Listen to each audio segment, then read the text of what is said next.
मी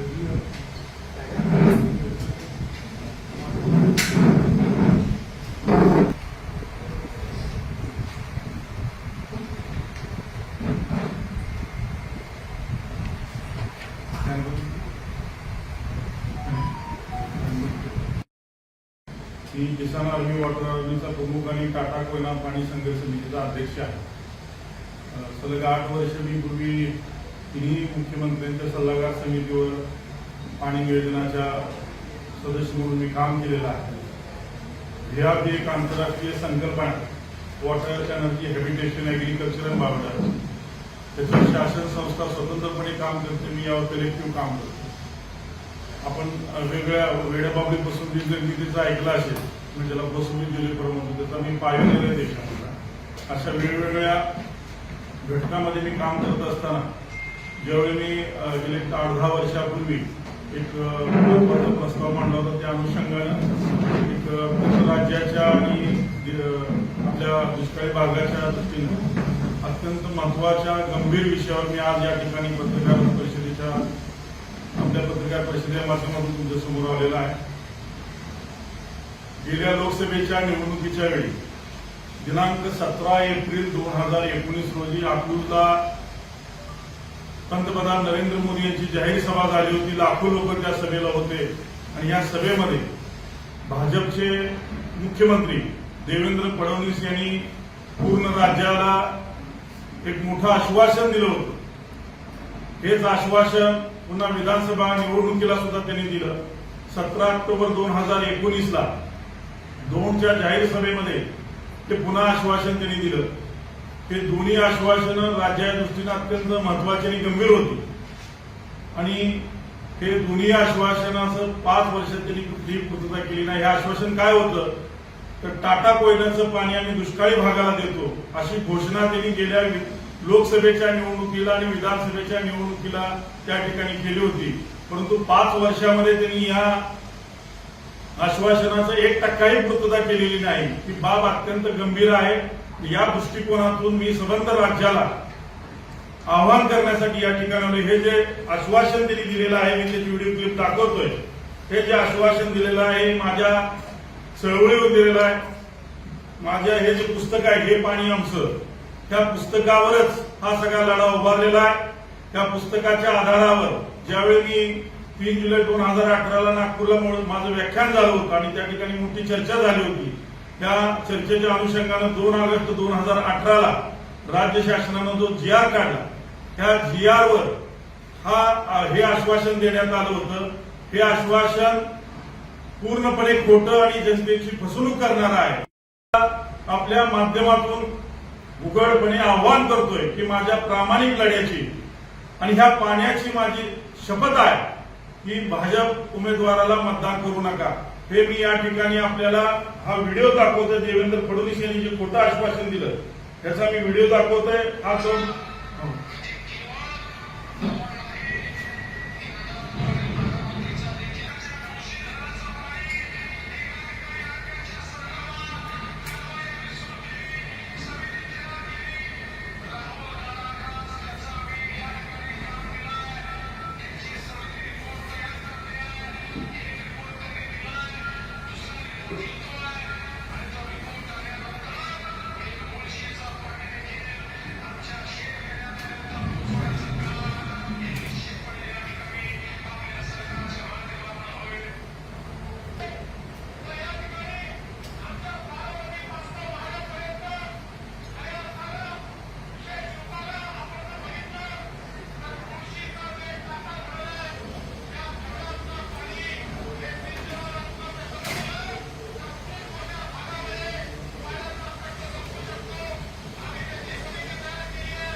दिलेला आहे. विधानसभेच्या निवडणुकीलाही दिलेला आहे. परंतु याचं 1%ही काम झालेलं नाही.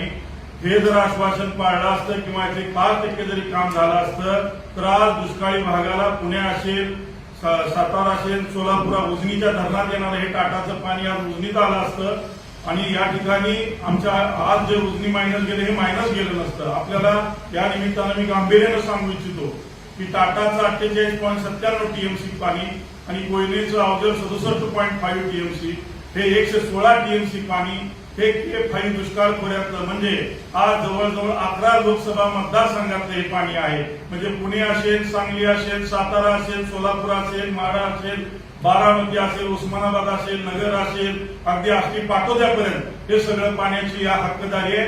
हे स्वच्छ शुद्ध पाणी आमच्या दुष्काळी खोऱ्यामध्ये ग्रॅव्हिटीनं जाणार म्हणजे उजनीत तर हे 150 तासात हे पाणी पोचतंय. आज याचे कुठलंही काम भाजप सरकारनं केलेलं नाही, नुसती खोटी आश्वासनं दिलेली आहेत. म्हणून या ठिकाणी आपल्या माध्यमातून मी राज्याच्या तमाम जनतेला आवाहन करतोय की माझ्या प्रामाणिक लढ्याची आणि ह्या पाण्याची तुम्हाला शपथ आहे, भारतीय जनता पक्षाच्या उमेदवाराला तुम्ही मतदान करू नका. हे जर पाणी आज आलं असतं कारण त्यांनी अत्यंत पाण्याच्या प्रश्नाकडे, शेतीच्या प्रश्नाकडे पूर्णपणे दुर्लक्ष केलेलं आहे. आज उजनी मायनस आहे, -36 आहे. मी आज उजनीचे सगळे आकडेवारी या ठिकाणी आणलेली आहे. आज उजनी मायनस त्या ठिकाणी गेलेला आहे. त्याचबरोबर आज मी तुमच्याच ब्रेकिंग मध्ये पुण्यासारख्या शहरामध्ये 1,500 टँकर त्या ठिकाणी चालू आहे. 15 दिवसानंतर अत्यंत गंभीर परिस्थिती त्या ठिकाणी होणार आहे आणि याचं भान कुठल्याही भाजपच्या मंत्र्यांनी आणि नियोजनकर्त्यांनी या ठिकाणी पाळलेलं नाही. उजनी मायनस होण्यामागचं सगळ्यात महत्वाचं कारण आहे, त्याला जबाबदार जे आहे ते 2 पालकमंत्री आणि कालवा सल्लागार समितीतले भाजपचे आमदार त्या उजनीच्या परिस्थितीला जबाबदार आहेत.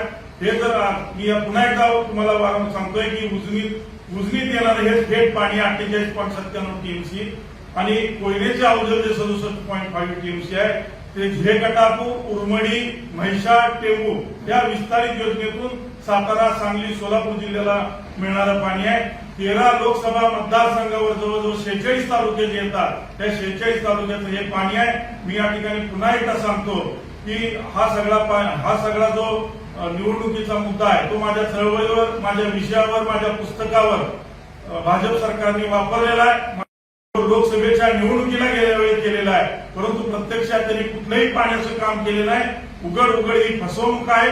म्हणून आपल्या टीव्हीच्या माध्यमातून, प्रिंट मीडियाच्या माध्यमातून मी महाराष्ट्राच्या जनतेला मुंबईत बसून आवाहन करतोय की भारतीय जनता पक्षाच्या कोणत्याही उमेदवाराला मतदान करू नका. माझ्या प्रामाणिक लढ्याची आणि माझ्या या पाण्याची तुम्हाला शपथ आहे. सुरुवातीचे पालकमंत्री राधाकृष्ण विखे पाटील आणि आताचे पालकमंत्री चंद्रकांत पाटील.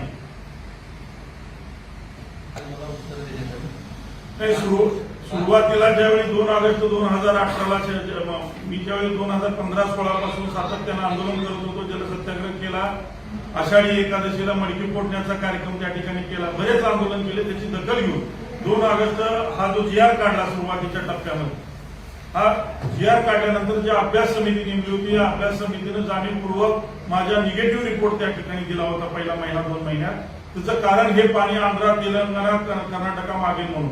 पुन्हा मी आंदोलन केलं आणि पुन्हा त्या ठिकाणी शासनाला सांगितलं की हे सगळं चुकीचं आहे आणि हे माझं मान्य केलं. पुन्हा एक अभ्यास समिती नेमली, जे फडणवीस त्याचा उल्लेख करतायत भाषणामध्ये, की पुन्हा समिती नेमली, परंतु काहीच काम केलेलं नाही. त्यांनी नुसतं टाइमपास केलेला आहे. अनेक वेळा आंदोलन केली, पेपरला बातम्या दिल्या, अग्रलेख त्या वेगवेगळ्या पेपरला माझे आलेले, सकाळ, लोकमत, सगळ्याच पेपरला संपादकीय पानावर, टीव्हीला तुम्ही वेगवेगळ्या चॅनलनी दाखवलेलं आहे, पण त्याची कुठलीही दखल त्यांनी त्या ठिकाणी घेतलेली नाही. सोलापूरमध्ये आम्ही त्या ठिकाणी खूप मोठं आंदोलन सर्वपक्षीय केलं. एवढंच नव्हे, सोलापूर महानगरपालिकेनं सर्वपक्षीय ठराव केला 2019ला. तुळजापूर नगर परिषदेने त्याचा ठराव केला. लोणावळा शहरातल्या सर्वपक्षीय लोकांनी मला त्या ठिकाणी पाठिंबा दिला. या कुठल्याही गोष्टीची दखल शासनाने घेतली नाही. त्यांना पाणी, शेती प्रश्नाकडे लक्ष द्यायचं नाही. आणि मी आपल्या माध्यमातून पुन्हा एकदा सांगतोय की ह्या लोकसभा निवडणुकीला हा पाणी प्रश्न ऐरणीवर आला पाहिजे. त्या दृष्टिकोनातून तुम्ही आम्हाला सहकार्य करावे आमची अपेक्षा. पेट्रोलला इकडे साईट नव्हतं म्हणून त्यांनी पूर्ववाहिनी नद्यांना सगळं पाणी स्टोरेज केलेलं आहे आणि पूर्ववाहिनी नद्यांचं जे पाणी आहे ते अंडरग्राऊंड टनेलनं त्यांनी भिवपुरी, खोपोली आणि बिराला आणले. आणि म्हणजे उदाहरणार्थ आता लोणावळ्याच्या मुखाला इंद्रायणी, वळवण, शिरवटा, ठोकरवाडी याचा अंडरग्राऊंड टनेल करून त्यांनी खोपोलीला पाणी आणलेलं आहे. भिवपुरीचं जे पाणी आहे ते ठोकरवाडीतून भिवपुरीला खाली घेतलेलं आहे. मुळशीचं पाणी बिराला घेतलं आणि 447 मेगावॅट तयार करून त्यांनी मुंबईला वीज विक्रीचा व्यवसाय केला. तो व्यवहार कालबाह्य झालेला आहे. तो जलनीतीच्या विरोधातला व्यवहार आहे. इलेक्ट्रिसिटी ऍक्ट 2003च्या विरोधातला व्यवहार आहे. पर्यावरणाच्या विरोधात आहे. घटनेच्या कलम 3839 directive principal for state policy त्याच्या विरोधात हा सगळा पाणी व्यवहार आहे. म्हणून आम्ही त्यांना म्हणतो की हा कालबाह्य झालेला जो व्यवहार आहे तो रद्द करून आमच्या दुष्काळी खोऱ्यातलं हे हक्काचं पाणी आमच्या आम्हाला आमच्या चंद्र विठ्ठलाच्या पायाखालून वाहणारं चंद्रभागेचं जे पाणी ते आमच्या आम्हाला होऊ द्या. आणि आमचा दुष्काळ पूर्ण हटतोय. पूर्ण राज्याचे जवळजवळ 46 तालुके पूर्ण यामध्ये पाण्याचा प्रश्न मिटणार आहे. आज पाण्याचं गांभीर्य एवढं मोठं आहे. या परिस्थितीवर हा विषय खूप महत्वाचा आहे.